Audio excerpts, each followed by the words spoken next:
capítulo 6, hermano, de Mateo. Sí. Dice la palabra, vamos a ponernos de pie un momentito, hermanos, para leer, ¿no?, esta partecita. 9 y 10, ¿no? Vemos aquí, es tan importante como el Señor Jesús nos da una norma de la oración. Y dice así el versículo 9 y 10. Vosotros pues oraréis así: Padre nuestro que estás en los cielos, santificado sea tu nombre, venga tu reino, hágase tu voluntad como en el cielo, así también en la tierra. El tema, hermano, de este día es: venga tu reino. Vamos orando. Bendito sea tu nombre, Padre, que nos das el privilegio y la bendición, Señor, de volvernos a ti, de acercarnos a ti, Señor. De cada día la palabra de Dios nos haga recordar nuevamente, Padre, la norma que Jesús enseñó a sus discípulos sobre la manera de orar, Señor. Y como lo dice la Escritura, venga tu reino, Señor. Amado Dios, cuán importante es que cada hijo de Dios recuerde las palabras de Jesús: que venga tu reino, Señor. Así como el reino de Dios ha venido a nuestras vidas, Señor, ha cambiado nuestra cosmovisión, Señor, y aún vemos que está cambiando nuestra nación, Dios bendito, donde se levantan pastores, misioneros, líderes, maestros, Padre. Así también oramos, amado Dios, por muchos lugares en el mundo, como Corea del Norte, Señor, como Siria, como Irak, Señor, Padre Santo, para que también tu reino llegue a esos lugares, para que puedas cambiar la vida de la gente, cambiar la vida de las autoridades, como cambiar la vida de una nación, Señor. Ayúdanos y enséñanos a orar, Padre, y aprender lo que dice la Escritura, Señor, de esta gran necesidad de orar siempre: que venga tu reino, Señor. Así oramos que también tu reino venga a nuestras familias, a nuestros hijos, a nuestras comunidades donde estamos viviendo, Padre Santo, para que la iglesia de Cristo se expanda en el mundo entero, Señor. Ayúdanos, Padre. Bendice pues este lugar del aposento alto aquí de Atocri, Señor. Bendice a tu siervo Refor, Padre bendito, Señor. Sigue utilizándolo, Padre, para que haya esa carga y ese corazón por el mundo de las misiones, Señor. Oramos y te damos gracias en el nombre de Jesús. Amén, Señor. Amén. Tomen asiento, por favor.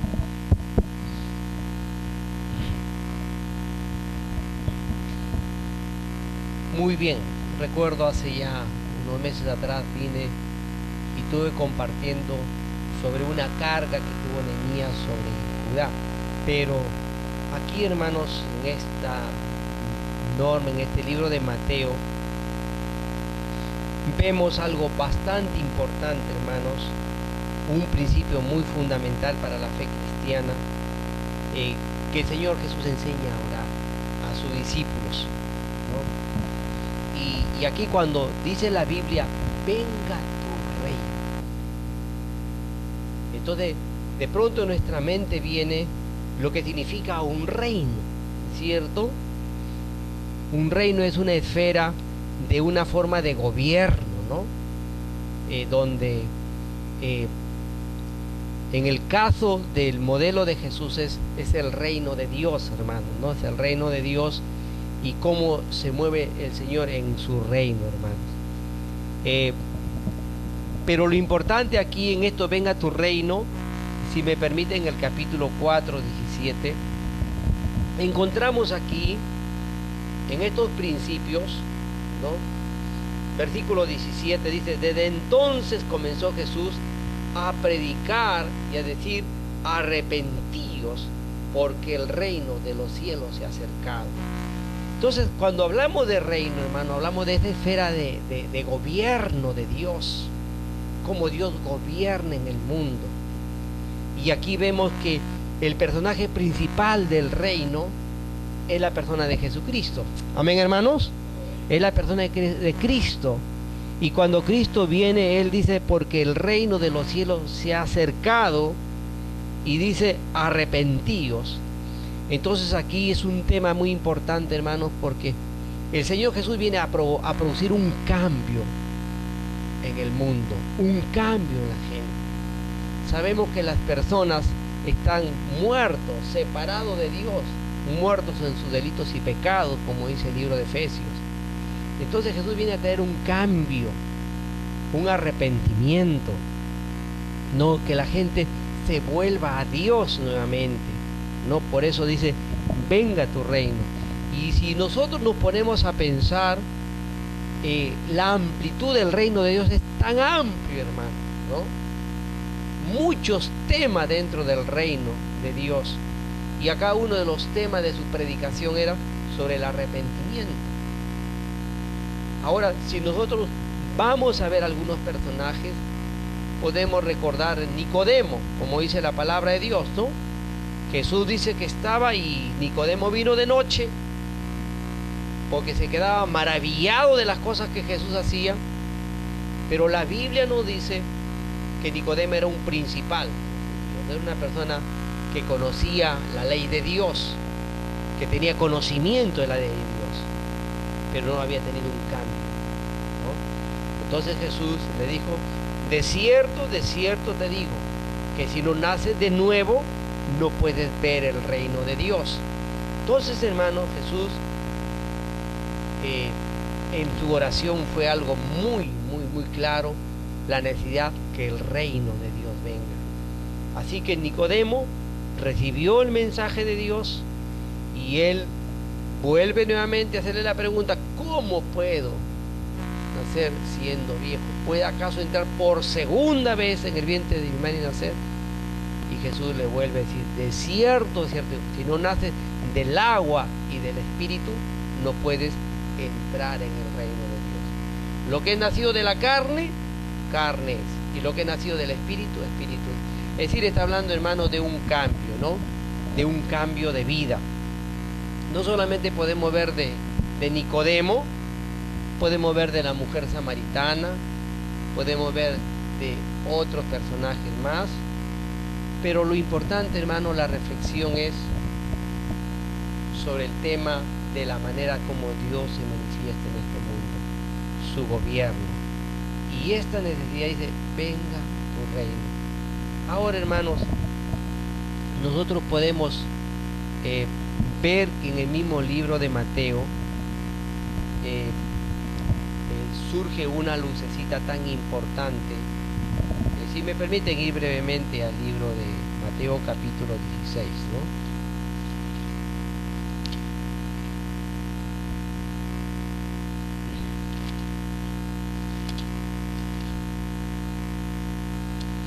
Y esa es una bendición para cada uno de nosotros, ahora que en este libro de Mateo encontramos pues, sí, ya, Mateo capítulo 16, ahí Jesús está conversando con sus discípulos, ¿no? Entonces vemos una respuesta muy importante de Pedro, ¿no? En el versículo 16, donde respondió Simón Pedro y dijo, tú eres el Cristo, el Hijo del Dios viviente. 17. Entonces respondió Jesús, bienaventurado eres, Simón, hijo de Jonás, porque no te reveló carne ni sangre, sino mi Padre que está en los cielos. Y yo también te digo que tú eres Pedro, y sobre esta roca edificaré mi iglesia, y las puertas del Hades no prevalecerán contra ella.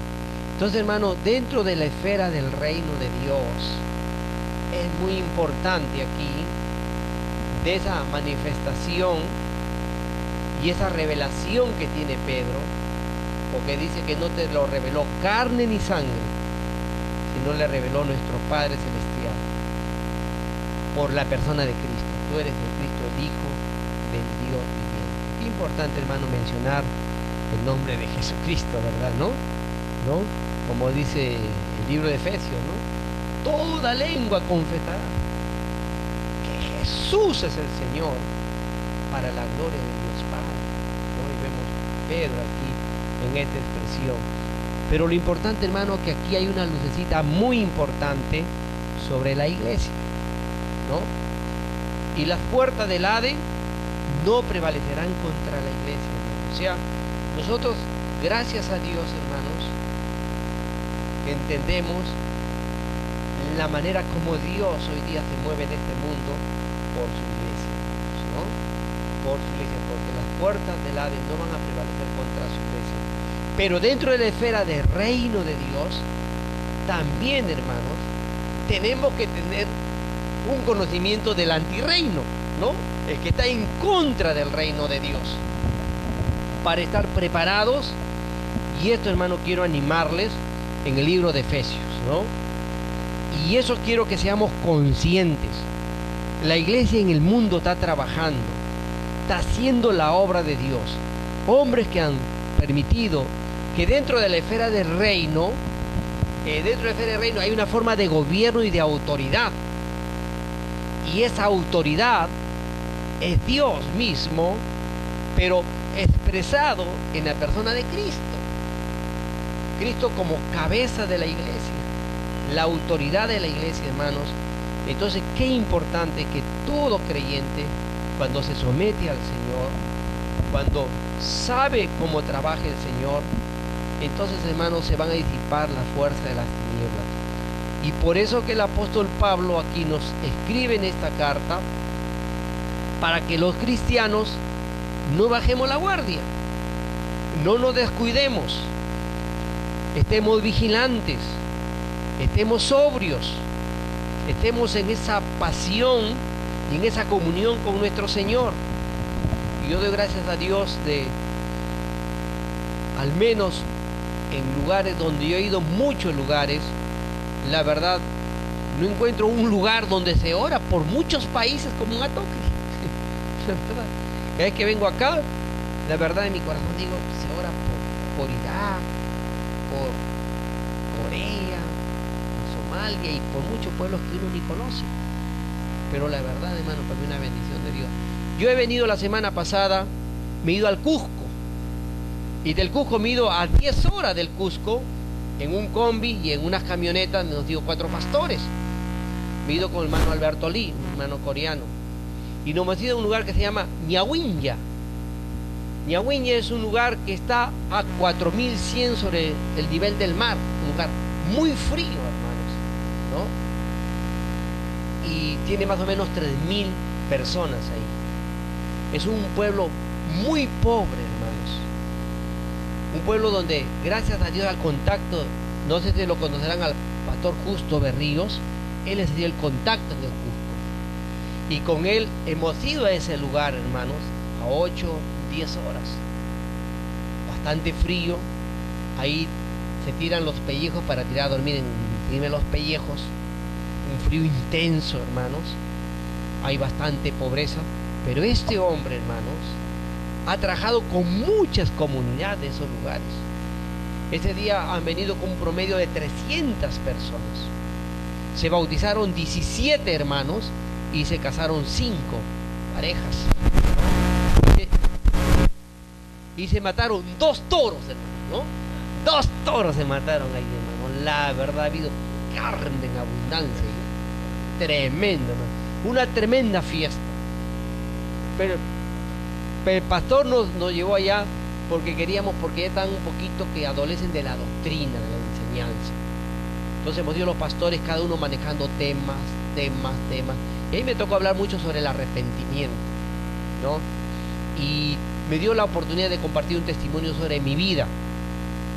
Y cuando terminé de compartir un testimonio sobre mi vida, un niño llamado Jonathan se acerca a la esposa del pastor Justo, que se llama hermana María. Y los pastores habían llevado sus zapatitos para los niños porque los pies todos rajados, una pobreza tremenda, las caritas rajadas, una pobreza única, hermano, ¿no? Se fue llevando algunas cosas y este niño le decía a la hermana, yo no quiero que me regalen esto, yo quiero que me regalen una Biblia, decía el niño, ¿no? Yo había dado mi testimonio en mi vida porque tuve un problema muy serio con mi padre. Y el niño decía, yo le escuchaba al pastor, Yo quiero una Biblia, porque a mí, en mi tiempo difícil, la palabra de Dios fue el momento que cambió, tocó mi corazón, ¿no? Y el niño escuchó el testimonio y le decía a la hermana María, pero hijo, tú sabes, no quiero una Biblia. ¿Pero por qué? Yo lo he escuchado, pastor, que él quiso cometer un crimen con su padre. Yo también estoy en esto, mi padre. Y el niño daba testimonio y dice que su padre lo amarraba en una soga a su madre, la flagelaba a ella, le daba duro y él de niño miraba todo ese flagelo. Aún lo flagelaba a su propio niño. Este lugar de Ñanguiña conocido un pueblo de alcohólicos, gente muy tremendamente. Pero Dios ha hecho tremendos cambios, hermano. Y sigue Dios haciendo cambios increíbles.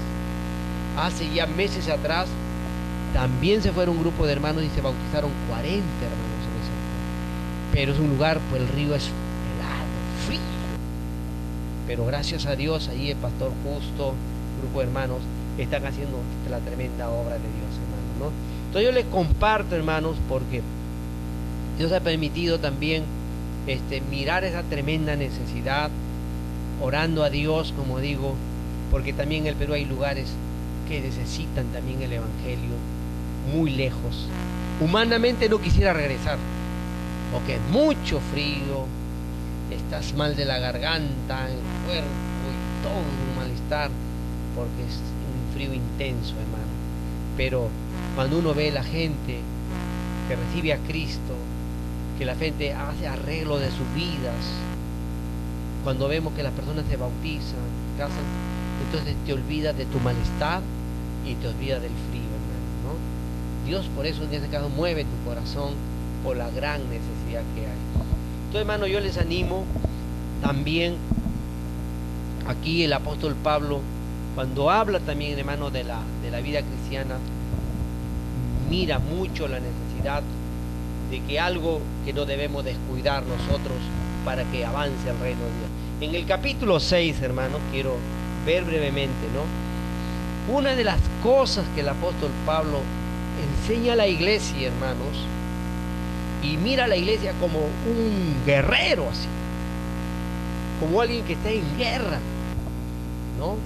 Y eso tenemos que ver, hermano, en el reino de Dios, porque hay un antirreino.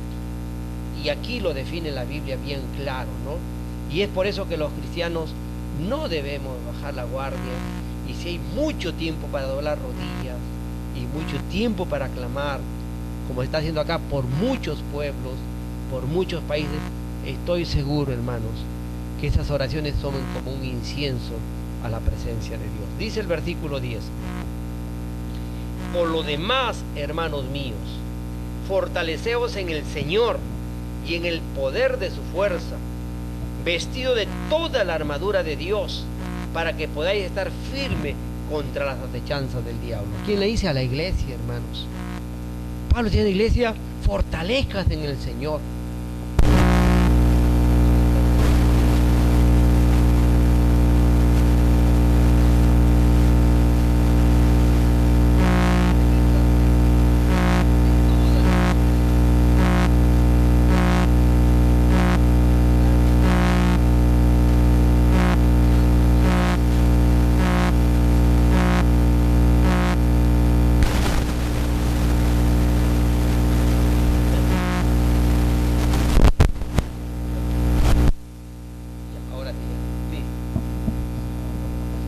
Bien, miren, hermanos, aquí lo que está hablando el apóstol Pablo, le está hablando como una advertencia, un cuidado a la iglesia contra las acechanzas del diablo. Es decir, hermanos, tenemos que ser conscientes nosotros de que quien va a impedir que el avance el reino, Satanás, hermanos, el diablo mismo. Pero también la palabra de Dios nos dice que debemos estar equipados, continuamente equipados, revestidos del Señor, ¿no? Porque la vida de Satanás no es una vida pasiva, hermanos, es una vida en actividad. Y no solamente actividad, tiene todo una jerarquía, ¿no? Así cuando nosotros vamos a las Fuerzas Armadas, de la persona que nos recibe en la puerta, vemos toda una jerarquía, hermanos, ¿no? Una buena organización.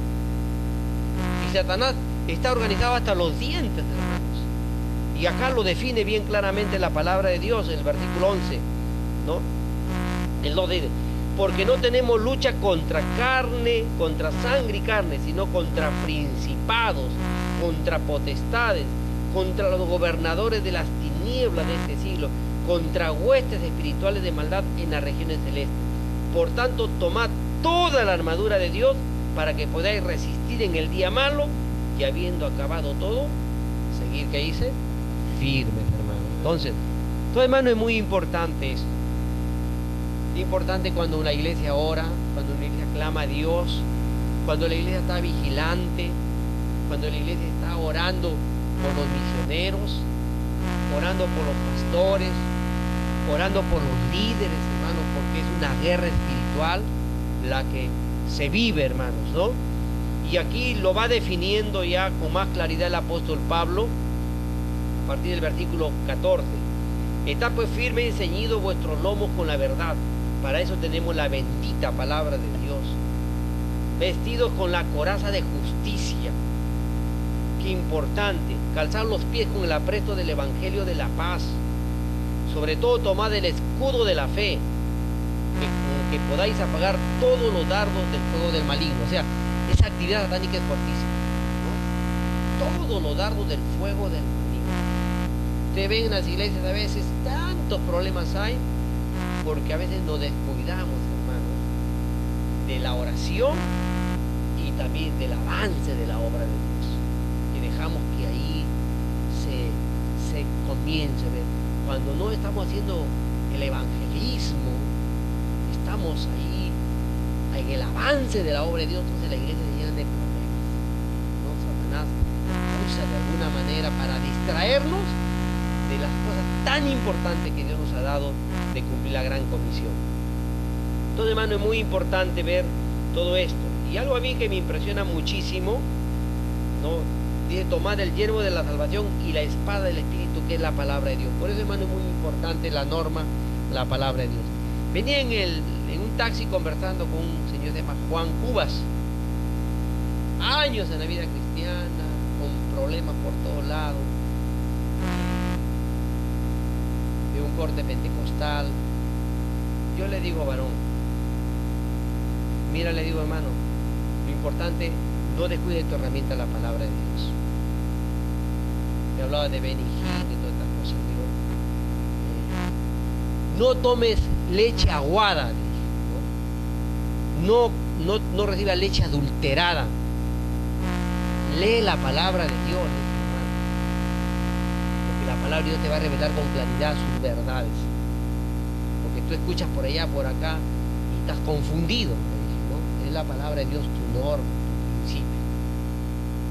Bueno, tuve un largo tiempo ahí para conversar, a las finales me dejó acá, me dijo, pastor, realmente necesito ayuda. Digo, varón, me encuentras ahí en Sol y Revolución para poder conversar, me dijo, ¿no? Porque muy superficial su forma de ver la vida cristiana. Pero, hermano, yo les quiero animar acá en esto y siempre oro a Dios, comparto muchas veces con la iglesia. Y aquí lo que Pablo está hablando en el versículo 18 dice, orando en todo tiempo, con toda oración y súplica en el Espíritu. Dice en el Espíritu, hermano, no es algo de adentro, porque nuestro templo es el templo del Espíritu Santo de Dios, donde debemos estar invocando el nombre del Señor, intercediendo, orando, como dice Timoteo, orando dice por todos los hombres, para que vengan al conocimiento de la verdad y sean salvos. De todos los hombres me hace recordar porque está orando por Irak, orando por todos los países, ¿no? La humanidad se ha extendido de forma tan amplia. Y el versículo 19, Pablo, hermano, habla algo y nosotros debemos mantener, y es muy importante, hermanos, la firmeza y la humildad y entender que en la iglesia, cuando un hermano, un pastor predica, tenemos que ser conscientes de algo. El que convence de pecado es el Espíritu Santo de Dios. Amén, hermano, eso dice la Biblia, convence, el Espíritu Santo convence de pecado. Y cuando la iglesia sabe, hermanos, como leía muchas veces los escritos de Spurgeon, cuando él predicaba, la gente venía a los pies de Cristo. Pero ese Spurgeon, amén, hermano, es Dios por el Espíritu Santo obrando. Pero la iglesia está intercediendo cuando él está predicando también, porque es la obra de Dios. Pero algunos están pensando, escuchando, no, tú debes en tu espíritu orar a Dios. Si fulano, sutano, mengano no son creyentes, en tu espíritu, que Dios use al predicador por el poder del Espíritu Santo para que convenza de pecado a aquellos que yo traigo a la iglesia. No estoy centrado en la persona, sino en la obra de Dios. Amén, hermanos. Muy importantes en la obra de Dios. Y Pablo aquí habla con mucha claridad cuando le dice a la iglesia de Efeso, orando, dice en todo, perdón, el 19, y por mí. Pablo dice, y por mí. O sea, le dice, oren por mí, a fin de que al abrir mi boca, dice, me sea dada palabra para dar a conocer con denuedo el misterio del Evangelio, ¿no? O sea, Pablo aquí, hermanos, está dando énfasis, qué importante es la oración, qué importante es una súplica en el Espíritu,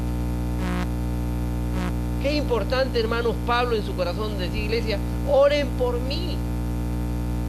No es Pablo, es a través de la iglesia. Dios se manifiesta a través de la iglesia cuando todos entienden que es la obra del Espíritu Santo de Dios que hace la obra. Y oren por mí cuando abra mi boca con denuedo, hablen del misterio del Evangelio, para que ese Evangelio sea revelado en el corazón de las personas, ¿no? Porque la persona dice, ¿y cómo debo ser salvo? No saben cómo, pero Dios usa la palabra de Dios y el Espíritu Santo de Dios, ¿no? Un momento dado trae arrepentimiento al corazón, como Pedro, ¿no? Se paró ahí en Pentecostés con la autoridad de parte de Dios, predicó sobre el arrepentimiento, se compungieron los corazones de los judíos, dijeron, ¿y qué debemos hacer? Creen en el Señor Jesucristo, arrepentidos, y 3.000 personas recibieron a Cristo, y bueno, medio año para prepararlo para su bautismo, no dice, ¿no? Inmediatamente hubo arrepentimiento en su corazón de que habían crucificado a su Mesías, hubo arrepentimiento en su corazón, y luego se bautizaron, y luego estuvieron perseverando en la doctrina, y luego en la comunión unos con otros, luego partiendo el pan, las oraciones, y luego vemos que se hacían en las casas, ¿no? Hoy día llamado las células, ¿no? Pero se hacían en las casas y el Señor añadía cada día lo que había ser salvo. Pero acá, hermanos, es un tema muy importante que estamos hablando sobre las normas que el Señor enseña a sus discípulos a orar, sobre venga tu reino. Y Pablo aquí también, hermanos, está diciendo, oren por mí,